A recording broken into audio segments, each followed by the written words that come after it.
সেটাই তাহলে তোমাদের প্ল্যান ছিল, সেই জন্যই তুমি না চিরকাল নিজে ভুল বুঝেছো এবং অন্যকে ভুল বুঝিয়ে এসেছো। এইটা কিন্তু প্রমাণিত জুনান্টি। তাই এখন নতুন করে কিছু বুঝতে যেও না। তুমি ওর সঙ্গে এভাবে কথা বলছো কেন দিঠি? শুরুটা আমি করিনি, শুরুটা তুমি করেছিলে। আমি যখন একটা কথা বলছি তুমি তার উপর আবার সেই কথাটাকে ব্যাখ্যা করছো কেন? আগের দিন আসার উপায় ছিল না, সেই জন্য আসতে পারিনি। আচ্ছা, ছোটু এখানে পরীক্ষা দিতে এসেছে, তোমাকে সেখানে যেতে হবে কেন? ওর পরীক্ষাটা কেমন হচ্ছে সেটা আমার জানা দরকার বাবা।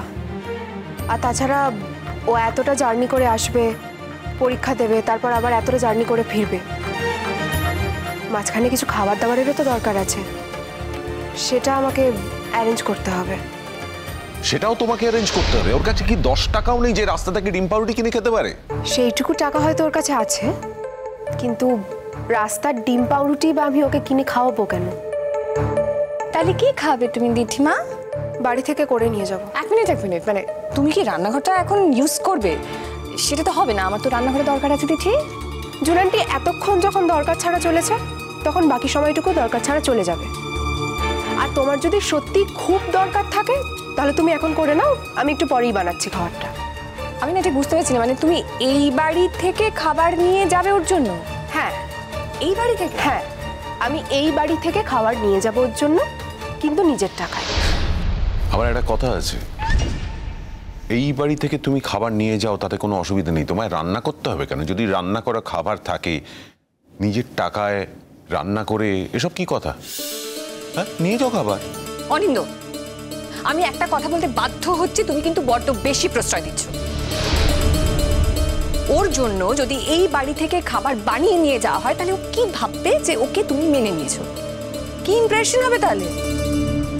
পাপার মানা না মানায় কি সত্যি আমাদের সম্পর্কটার কিছু এসে যায়?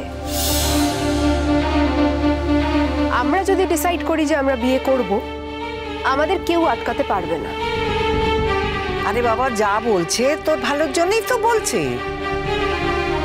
কোথায় একটা ভালো ছেলে দেখে বিয়ে থা করে সংসারই হবি, তা না একটা বাউন্ডুলের পেছনে সময় নষ্ট করছিস। ও কোনোদিন চাকরি পাবে? কিচ্ছু হবে না ওর দ্বারা। দেখবি আবার ওই গাড়ি চালাচ্ছে, তখন খুব ভালো লাগবে তোর পরিচয় দিতে যে আমার বর গাড়ি চালায়। আমার বরকে যদি বাধ্য হয়ে রুটি রুজির জন্য গাড়ি চালাতেও হয় তাতে তো আমার খারাপ লাগার কিছু নেই ঠাম্মি। কিন্তু চুরি করে, অসৎ উপায়ে, মিথ্যে কথা বলে রোজগার করার থেকে তো সেটা অনেক ভালো।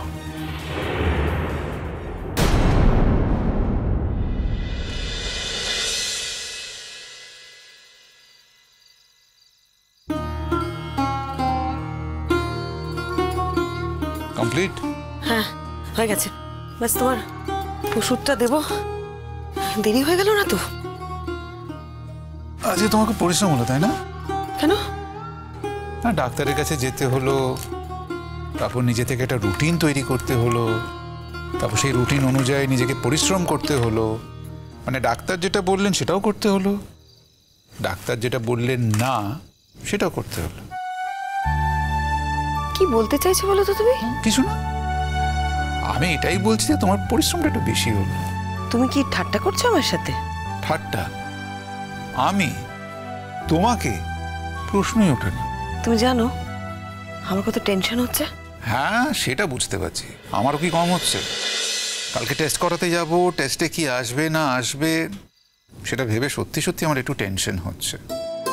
কিন্তু ওই টেনশন করলে এক একজনের এক রকম ম্যানিফেস্টেশন হয়।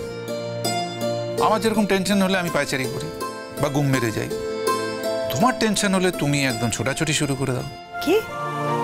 আমি ছোটাছুটি শুরু করে দিই? করছো না, বাড়ি মাথায় করে ছুটছো তুমি। মানে? মানে কোথায় কি টোটকা, কোন পাতা, কোন শাক, কোন বীজ, কোন ফল, কোনটা খেলে কি হবে এসব নিয়ে পড়াশোনা করছো, সেগুলো আবার মিঠুকে দিয়ে আনাচ্ছ, মিঠু হিমশিম খাচ্ছে, নিজে হিমশিম খাচ্ছ।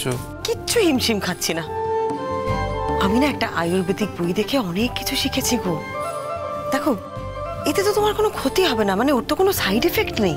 না, ক্ষতি নেই, আমি তো সেটা বলছি না ক্ষতি আছে। তবে হ্যাঁ, জানো তো, কারো কারো জীবন কারো কারো কাছে কত দামি হয়ে ওঠে সেটা ভেবেই না খুব আনন্দ পাই, সেখানেই তো বেঁচে থাকার স্বাদ না? মানে আমি কি কিছুই করব না, হাত পা গুটিয়ে বসে থাকবো? অদ্ভুত কথা বলছো তুমি। আরে আমি কি কথাটা বলেছি তোমাকে? আমি কি বলছি তুমি বুঝতে পারছো না? আমি বলছি যে দেখো, বিশেষ একজনের কাছে এই দাম পাওয়াটা যে কত আনন্দের এবং একজন মানুষের বেঁচে থাকাতে কতটা সাপোর্ট করে, সেটা তো তুমি বুঝবে। আচ্ছা আচ্ছা, হয়েছে হয়েছে, এটা আবার আলাদা করে বলার কি আছে বলো তো? তুমি বেঁচে থাকলে আমিও বেঁচে থাকবো, এটা তো মানো। তোমার কিছু হয়ে গেলে আমি তো মরে যেতে পারবো না, মানে আত্মহত্যা করতে পারবো না।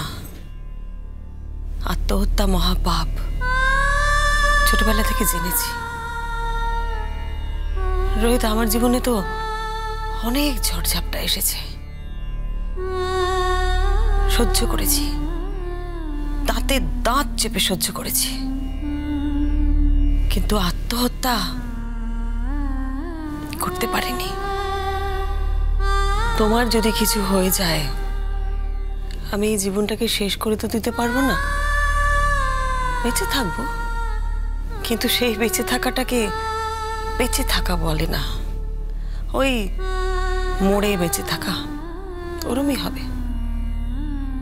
মানে এই শরীরটা ঘুরবে ফিরবে, পৃথিবীর আলো বাতাস নেবে, কিন্তু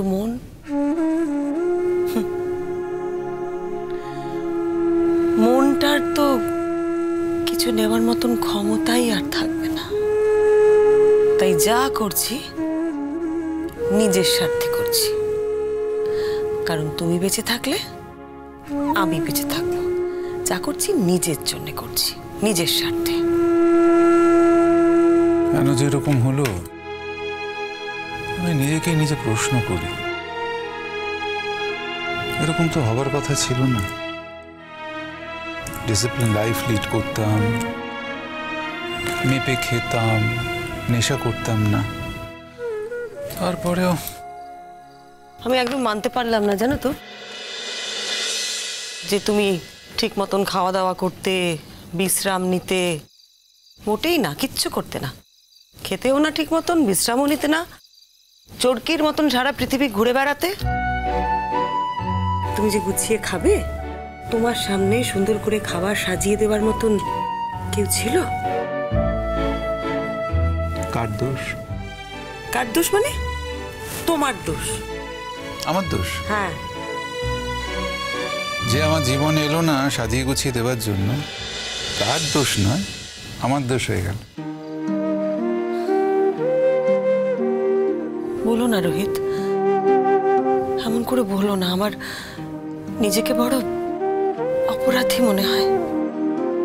আরে শ্রীময়ী, আমি তোমার সাথে ঠাট্টা করছি। আচ্ছা এটা বলো তো, একজন অ্যাডাল্টকে, একজন ধেড়েকে সবসময় তো মুখে খাবার গুঁজে দিতে পারো না। তাকে তো বলতে পারো না যে এটা তোমার জন্য ভালো, এটা তোমার জন্য খারাপ। তাকেই ঠিক করতে হবে কোনটা ভালো কোনটা খারাপ। মানুষ তো একা চলতে পারে না। আমি যদি ওই সময় থাকতাম না, আমি তোমাকে কোনো অনিয়ম করতে দিতাম না। অনিয়ম করলে কি এই রোগটা হয়? অনেক সময় জানো তো, জেনেটিক ফ্যাক্টর একটা বড় ফ্যাক্টর হয়ে দাঁড়ায়। সবটা মানুষের হাতে থাকে না।